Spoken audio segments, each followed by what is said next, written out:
যে শিরোনামটা আপনারা দেখতে পাচ্ছেন এটা আজ প্রকাশিত হয়েছে কানাডার অন্যতম বৃহৎ নিউজ মিডিয়া সিটি নিউজ। তারা আজ এটা প্রকাশ করেছে যে কানাডার অধিকাংশ লোকই চায় যে এখানকার ইমিগ্রেশন যে সিস্টেম সেই ইমিগ্রেশন সিস্টেমে নতুন লোকেরা আসুক, অর্থাৎ নিউ কামাররা আসুক। এটা অধিকাংশ মানুষই কানাডার চায়। যদিও এই জরিপটা মাত্র কয়েকটা শহরে, সেই শহরগুলো অবশ্য বড় শহর, কানাডার 4টা বড় শহর। এই বড় শহরগুলোতে এই জরিপটা চালানো হয়েছে এক সপ্তাহব্যাপী গত সেপ্টেম্বরে। এবং সিটি নিউজ নিজে উদ্যোগী হয়ে এই জরিপটা চালায়। তারা একটা জরিপ প্রদানকারী সংস্থার মাধ্যমে, সেটাও খুব নামকরা জরিপকারী প্রতিষ্ঠান মারু পাবলিক ওপিনিয়ন। এদের অনেক বড় বড় সার্ভে বা জরিপ কাজ হয় কানাডা এবং নর্থ আমেরিকাতে। তাদের মাধ্যমে এই জরিপটা চালানো হয়েছে এবং সেই জরিপে এই 4টা শহরে আপনার টরন্টো, ক্যালগরি, এডমিন্টন এবং ভ্যাঙ্কুভার, কানাডার অন্যতম বড় শহর এই 4টা।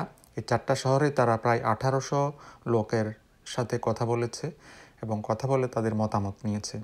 সেই মতামতে দেখা যাচ্ছে অধিকাংশ মানুষই চায় যে ইমিগ্রেশন ব্যবস্থা যেইভাবে আছে এইভাবে থাকুক, অর্থাৎ লোকজন আসুক এখানে, ইমিগ্রেশনের মাধ্যমে লোকজন এখানে আসুক এবং সেটেল হোক, এটা অধিকাংশ লোকে চায়। যদিও সেইটা শহরভেদে ভিন্ন রূপ ছিল, অর্থাৎ সবচেয়ে বেশি লোক চেয়েছে কানাডার অন্যতম বড় শহর ভ্যাঙ্কুভারে। সেখানে প্রায় 54% মানুষ চায় যে এখানে নিউ কামাররা আসুক, নতুন লোক আসুক, নিউ ইমিগ্রেন্ট আসুক।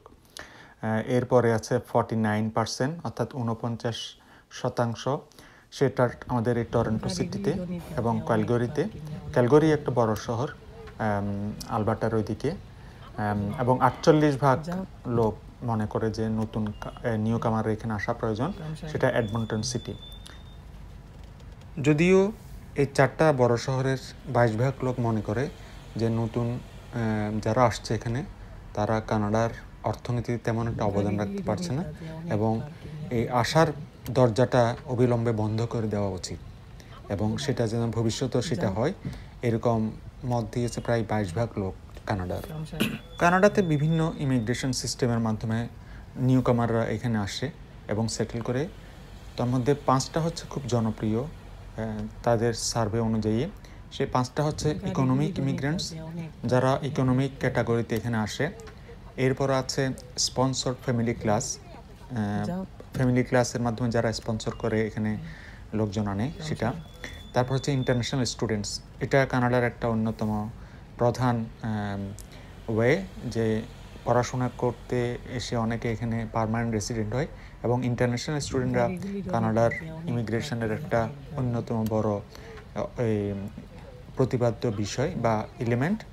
এরপর আছে টেম্পোরারি ফরেন ওয়ার্কার্স এবং সবশেষে রয়েছে রিফিউজি বা প্রোটেক্টেড পারসনস। এই 5টা মেইন ক্যাটাগরিতে কানাডাতে ইমিগ্রেন্ট হিসেবে অনেকে আসে।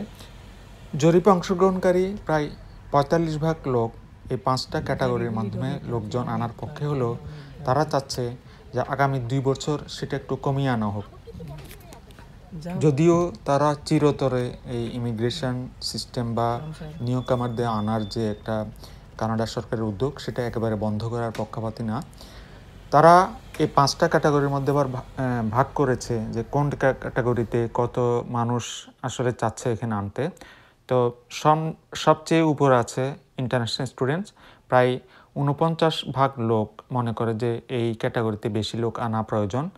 এরপর আছে যে রিফিউজিস, 47% লোক মনে করে রিফিউজিস যারা অ্যাপ্লাই করে তাদেরকে বেশি এখানে অগ্রাধিকার দেওয়া উচিত। এরপর আছে 45% লোক মনে করে টেম্পোরারি ফরেন ওয়ার্কার্স এবং স্পন্সর্ড ফ্যামিলি, এবং সবশেষে এসেছে ইকোনমিক ইমিগ্রেন্টস। তো এটা আমি দেখলাম যে আমি বিগত কয়েক বছর ধরে কানাডার ইমিগ্রেশনের উপর জিনিসপত্র গবেষণা করি। তো সেখানে আমি দেখেছি যে কানাডা সরকার আসলে চায় যে ইকোনমিক ক্যাটাগরিতে বেশি লোক আনতে। তো এই জরিপে কিন্তু দেখা যাচ্ছে সবচেয়ে কম মানুষ ভোট দিয়েছে হচ্ছে ইকোনমিক ইমিগ্রেন্টস। অন্যদিকে এই সাম্প্রতিক বিষয়ে সাম্প্রতিক সময়ে আপনারা দেখেছেন যে ইন্টারন্যাশনাল স্টুডেন্ট নিয়ে অনেক কথাবার্তা হচ্ছে এবং বিভিন্ন ধরনের স্যাংশন এখানে দিয়েছে গভর্নমেন্ট, যেহেতু প্রচুর ইন্টারন্যাশনাল স্টুডেন্ট এখানে এসছে। শুধু তাই না, অনেকে এখানে এসে আপনার রিফিউজি ক্লেম করেছে, যেই কারণে সরকার অনেকগুলা কন্ট্রোল সিস্টেম এটার উপর দিয়েছে যাতে করে খুব কম আসতে পারে। কিন্তু অন্যদিকে যে আরেকটা ক্যাটাগরি লো wedge temporary foreign workers, government already এটাকে বন্ধ করে দেওয়ার জন্য চেষ্টা করছে, কিন্তু এই খাতেও অনেক লোক আনার জন্য এখানে জরিপে অনেকে বলেছে।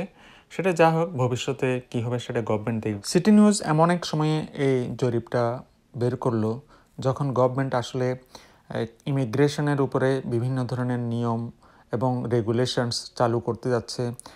আপনারা দেখেছেন যে সাম্প্রতিক সময়ে বেশ কিছু পরিবর্তন হয়েছে এবং খুব দ্রুত পরিবর্তন হয়েছে অনেকগুলো বিষয়ের, এবং এই সময়ে সিটি নিউজের এই জরিপ প্রতিবেদনটা গভর্নমেন্টের সিদ্ধান্ত নেওয়ার ক্ষেত্রে অনেক সহায়ক হবে।